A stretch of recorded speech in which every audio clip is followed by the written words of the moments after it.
Hello everyone, I hope you enjoyed the previous lecture where I showed how you can actually install R, or if you have any problem installing R, then you can use the cloud version of R. That means you don't need to install, you can just sign up on RStudio Cloud. I hope you all are ready for this one because I will be showing you how you can work on R environment as a calculating environment, and then I will also show you on the cloud on both. So let's download these two files. Actually, this first one, the RMD file. Download this one, and then after running this RMD file in R, I got this Word file. Try to run the program and then create the Word file. So let's download this one and then open it on our RStudio window. So let's open RStudio on the desktop, also on the so you can say I open the RStudio. Now I need to open the file I just downloaded, this RMD file. To open it on our RStudio window, we can go to our folder. So let's say I kept it on this folder. This is the most important part. You have to keep it on a folder if you are working on the desktop version. Then you can right click and say open with RStudio, or you can go to file and then open file. From there you can open the RMD file. So let's say I am opening from open file, and then I kept it on a specific location. So I copied the location and then I located the R as a calculating environment. So now I opened it. If you have not seen the previous video, you need to prepare your RStudio window for R Markdown. Also, if you are working on the cloud, all you need to do is to upload, because it's not connected with your desktop. You need to set upload and then browse on your directory where you have the file. So I need to choose file. Where is the file? So I know exactly where I kept it. Then I have to say open and say OK. Then you will see that it's on your files window. All you need to do is to click on it. Then you will see that it's actually showing up on your coded area. So on this area. Now you are ready to go. So that's the difference between the desktop version and online version. So let's say I said in here, this is the title of my documentation, and then I would like to create the Word file, or I can create the HTML file. That's fine. And then I would like to do some calculations. Before we start calculating, so let's go to our Canvas page. So on this page you will see that I gave you the lecture slides as well. So I'll follow this lecture slide and I'll follow the RMD file I gave you. These both of these are lined up. So calculation is similar to what we do using calculator, or let's say in Excel.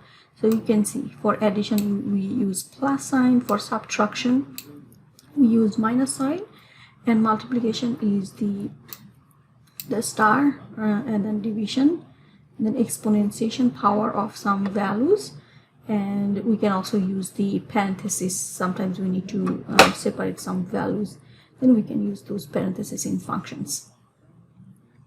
So when we run the program, then we actually on the left hand side of the less than or equals, we write the variable. So that means we are giving a name to some values. So let's say we have the storks, or let's say we have these. Okay, so let's say we are trying to understand in this coded chunk. So that means this is the coded chunk, and I showed you previously how I added that. So before I added a heading and I added a paragraph. So inside my program I added also a comment. So you can see I added hashtag. After hashtag I added a comment. So this is not a program, this is not a function. And I say that question mark mean, that means I'm asking what is mean. So that means I am asking for help. So it says that if you need to find the mean of some values, then you have to start with mean of those values. So I asked for help. Then I said that how about I use this sign, that means less than or equal sign. So before the less than equal sign I gave it a name. This is just a name, you can give any name. After the less than or equal sign I said that let's create some values, some sequential values. So let's see what we get. And then if I say X, that means it will actually give me the output, the printout in here. Printout is not actual hard copy of the hard copy printout. Printout is the output. So let's say what is X? I ask it. So it says that this is a series of values from 0, but then again we say 0 up to 10, also 50. That means it's actually combined from 0 to 10 and then 50. Or you can say now I would like to write other value, then you can also write other values, but you have to add the comma if you want to add other values. Then I said help me to find plot. Then you can run that program. So over here we actually added a variable name, and then we added some value by separating them by commas. Then I said that what is the storks I added. Let's run it. It says that the values are 2, 6, 3, 6 to 8. That means we actually created a column. Let's say in Excel I created a column. In one column I added these 6 values. Then I say that okay, how about we have other values. So you can run this program. Let's go to where we were. So it says that we are getting the output, and you could copy paste anything in Word in a simple text, and you can type this program in R, and then you can find the output. Also if you write ls and then the brackets, so what happens in there? So ls is providing you the list. Let's say I run these values as well. So you can see it added the variable names I added.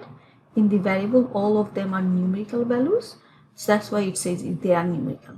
And then how many values are there? There are one row and 6 columns. So it says 1 row 6 columns, that many values we have.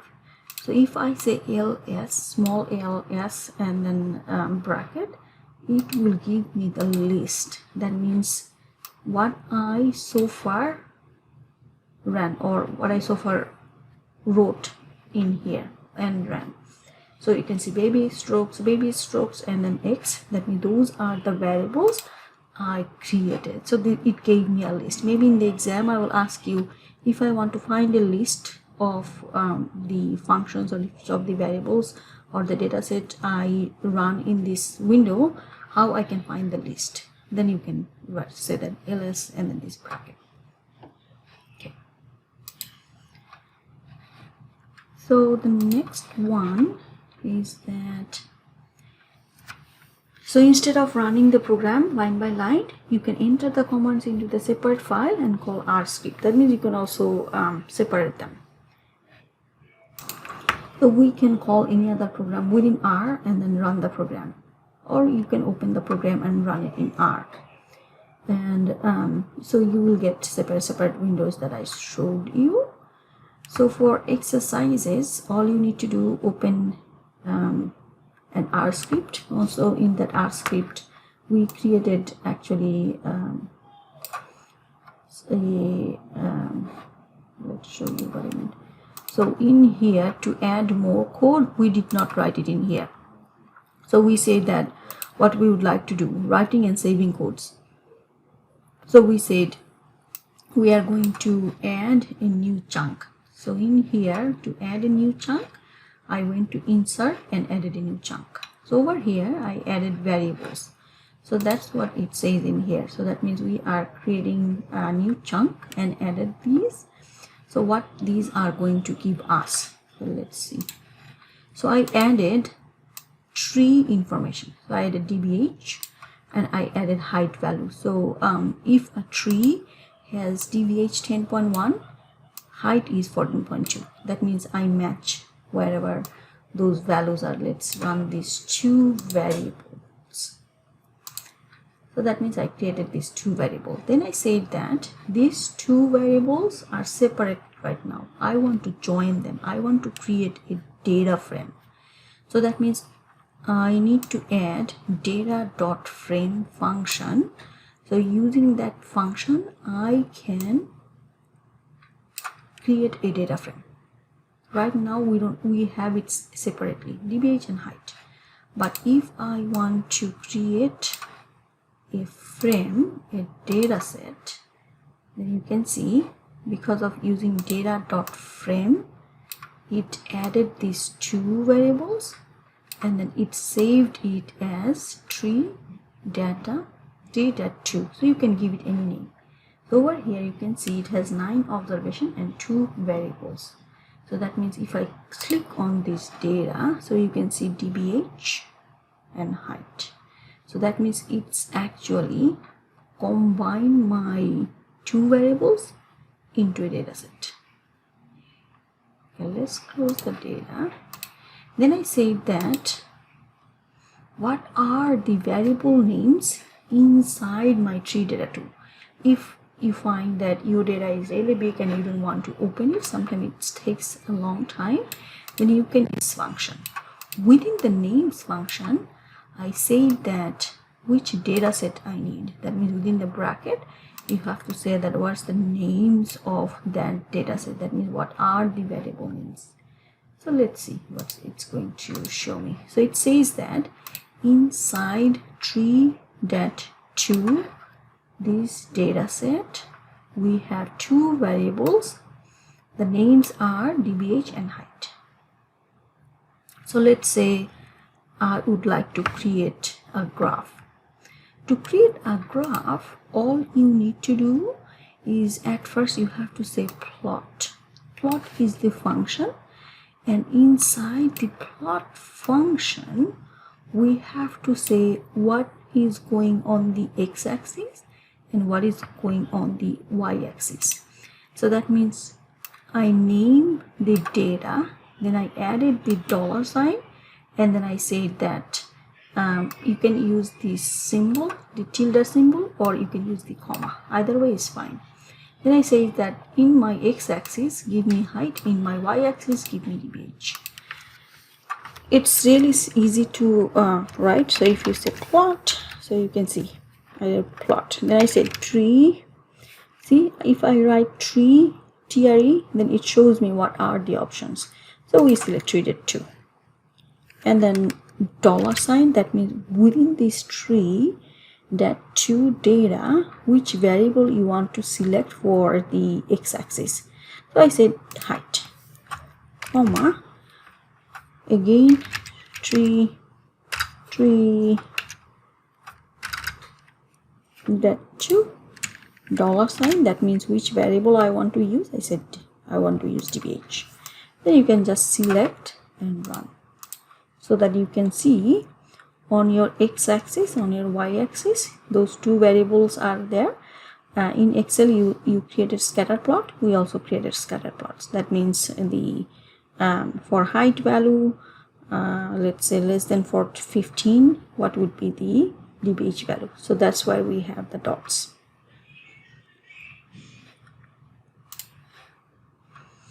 So that's what we did in this part. So in R, we have to follow many rules. So in R, lower and upper cases, those you cannot mix. If you write dBH, you cannot say another way. That means you have to use the capital. If you use capital, if you mix match, you have to mix match. So let's say on my R file, if I say plot, or let's say I would like to print dBH. If I say small dBH, then if I ask it, let's say mean of dBH. So if I run that, then it says that mean of all the values in dBH is 13.04. But if I write mean of capital dBH, it says that I don't know what you wrote. And if I run the program, then it says that nothing is there, because we should be writing small d. So you can see it shows exactly where is the error, and then it actually writes the error if it can identify. So let's remove these two, remove that to clean up and save it. So I wrote this line twice. Let's remove it and save. Then we says that you will see many times we need to find where is the data. So I will show you the tricks later. So how we can use that. Sometimes you will see we are using the 1 slash, sometimes we are using the double slash. Also within our program, the hashtag I told you is used as a comments, but before the R chunk, these are actually telling me this is heading 2, this is heading 1. So depending on number of hashtag, I know exactly what is it. So let's go to saving workspace. So let's say what you actually ran, you want to save everything, saving the workspace. So to save the objects you created, and you can save this session as well. So you have to say save workspace to save all objects. So if you go there and file and then save, we already save it. Save the save from here. When you will be leaving the program, so let's say I am leaving the program, then you can see it says that would you like to save workspace. If you say save, then you will see that all your input, output, everything, the data set, everything will be saved. And then you can go back. Let's say I in here, if I want to save the history, so save, then you will see that it saved the R history. If you go back to that, and you will see that everything you ran, everything is saved. So let's say I open RStudio.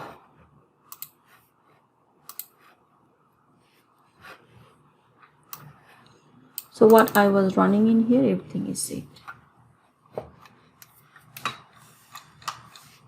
Okay.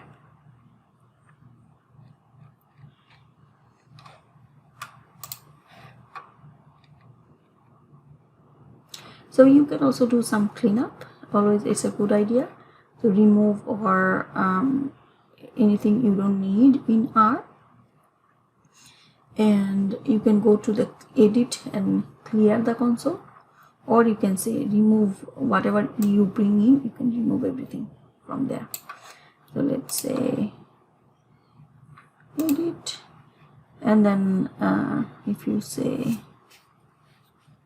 clear all output or clear output or clear console. So you'll see that everything will be removed. Okay. So this is another important item. So you'll also see that types of objects in R. Also in this site I saw that they added all types of descriptions in there. You can take a look at this site. So in R we are going to use the vectors. In vectors we have columns and rows. So we could have in vectors, let's say in one vector we could have one column and then multiple rows. So let's but in matrix we would have many columns. So then we separate columns, and then matrix follows the matrix rules. Maybe in higher algebra you saw a matrix and then you vector. So we will be sometimes using vector, but we don't use the matrix. But I'm letting you know how we can. I will show you how you can create matrices as well. And we also have class variable, that means categorical variable. For example, species or people's name, or let's say name of countries. So those are factors. That means we have categorical variables, so we use the factors for those. Sometimes we convert our numerical values to factors. That means let's say I have value 5, 6, 7. Those will convert it to factors. So we can also have data frames. I just showed you previously how we can create the data frame using the data.frame, and then it's more like a matrix, but then again it has columns, it has rows, and it has variable names. List, we are not going to use list in this course, but then again list will provide you let's say for whenever we run any model, then you will see that we have a bunch of outputs, and then we have to extract information from those outputs. Okay, so in here we have a vector v1, and vector v1 has a value 1. Vector v2 has 3 values. So this is a single column. In the single column we added the vectors, and then I created more vectors. So you can see I added NA. NA is telling me that we have some missing values. That means it's not categorical, it's actually the value is missing.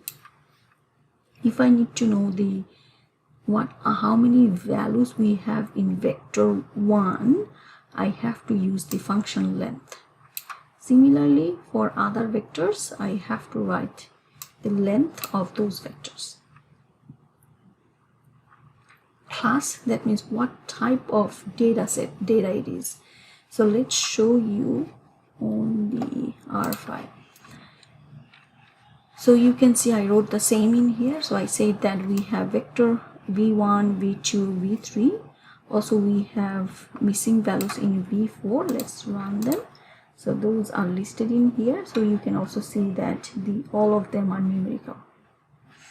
And then I said, what is the length of v1? If I run that line, it will tell me the length is 1. That means we only have one observation in there. What is the length of v2? So it's telling me that length of v2 is 3. And then I said, how about the class of v3? That is it numerical or categorical? Is it a factor? What is it? Is it a matrix or data frame? So what is it? So v3, class of v3, it says that we have numerical values. If I create a factor, that means we have categorical information. So you can see I added just one value, and then I added two observation in here, and I said, what is the class of f2? Let's run them. Then it says that it is character because they are not numerical value, they are categorical. So you will also see that in here. F2 is categorical character. And then I said, how about I convert, that means change the v3 vector. v3 was numerical, but I want to convert it to a factor. That means I added a variable name, then I say that as factor, use that function. In that function, so I said that how about I find the numerical value and then I'm converting it to a factor. So let's see whether we can do it, because previously you see v3 is numerical. Now I want to change it to categorical and then ask for f3. See, f3 in here is a factor. That means all our variable information converted to a categorical information. So you can see it converted to factor because they are no longer numerical values. So for creating matrix, we have to use this cbind function. So I created M1 matrix. In M1 matrix, I said that I want to add V2, V3, V4. What we have before V2, V3, V4, I want to add all of them. The most important item is that we should have the same number of observations. Each of them have 3 observations. So I need to add them using cbind function and create a matrix. So you can see if I only run the M1, so it says that it has V2, V3, V4, and then it created a matrix. So what is the dimension? That means how many rows, how many columns we have. It says that 3 by 3. That means 3 rows, 3 columns. What is the class of M1? What is the matrix? That means it's telling me it's not a vector, it's not a data frame, it's actually matrix. Someone says that how about we create a data frame? So let's say I want to combine the matrix I created and what we have in F3. That means I want to create a data frame using the information I already have. So you can see df1 created a data set, includes v2, v3, v4 and f3. So that means all of them are combined, and then you can see NA in here because we don't have the observation. That means missing values are there. If I say what is the class of I need to say class of df1, class of df1, you can see it says that it's a data frame. It's not a matrix, it's not other data types, it's a data frame itself. So we created that. Then we talked about modeling. Let's say you don't need to know about modeling so far, I just wanted to show you. So if I want to create a model, let's say using the v2 variable, using the v3 variable, I want to predict v2. Then I said that I want to create a model using v3, but I would like to predict v2. And I have to use the lm function and create a model. So it takes some time to create that model, and then if you look for the output, then you will see that it shows you a bunch of output. That means all the parameters and then all the outputs are here, but then we need to call them. That means you have to go inside your output, call them one by one.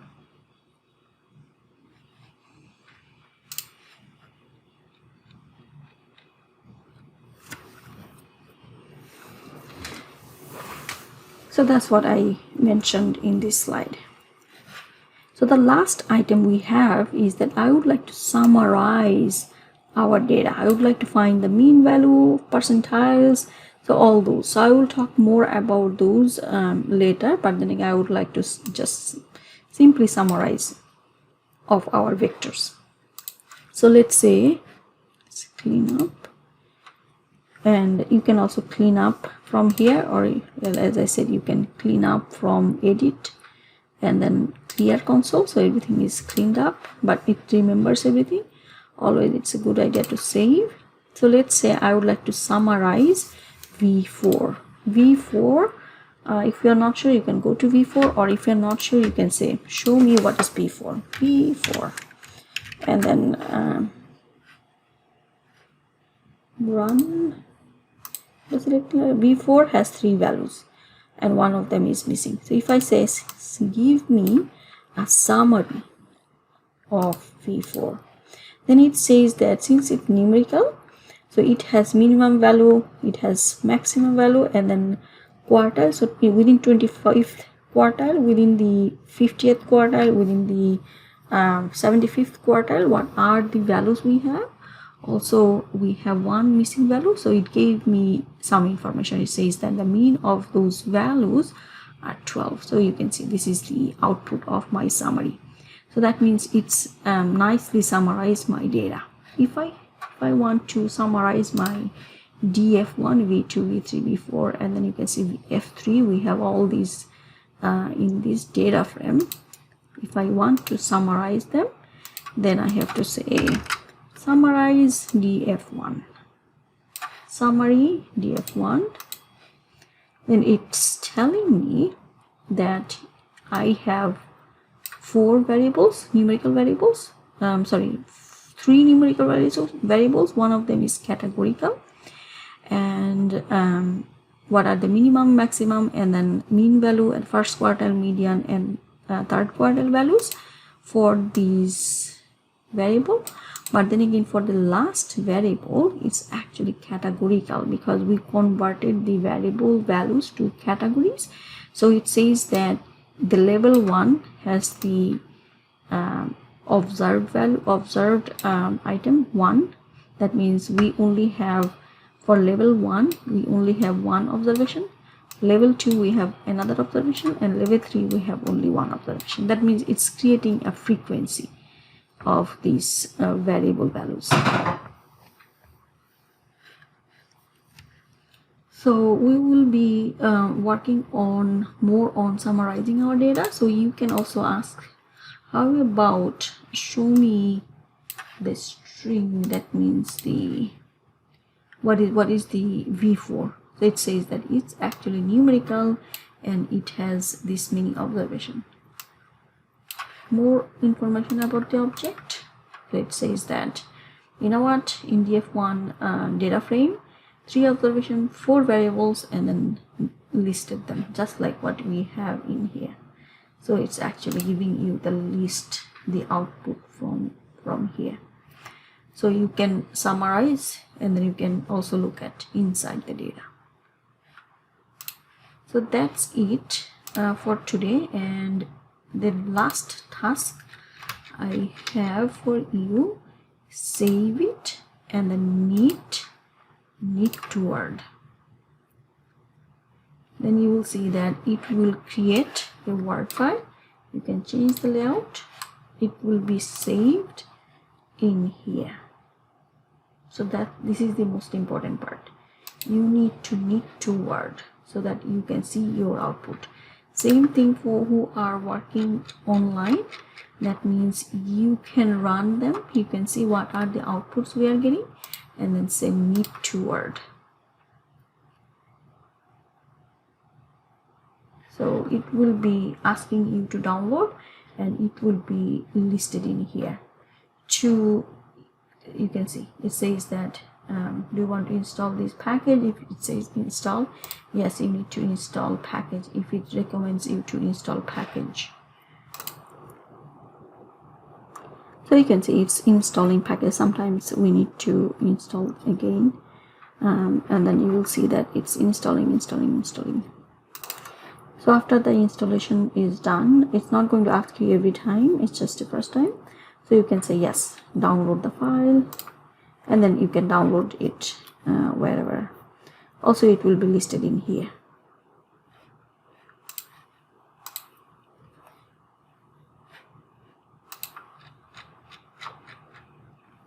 Whenever you are providing us the RMD file, so you need to check it and then go to more, and then say export, and then download. If you download it, you will see that downloaded, and then you can upload on our Canvas page. Wherever you have the assignment page, you can just submit this to. So this is search for exercise and assignment, I'm just telling you. So everything will be listed in here. Okay, so that's it for the R as a calculating environment. Thank you.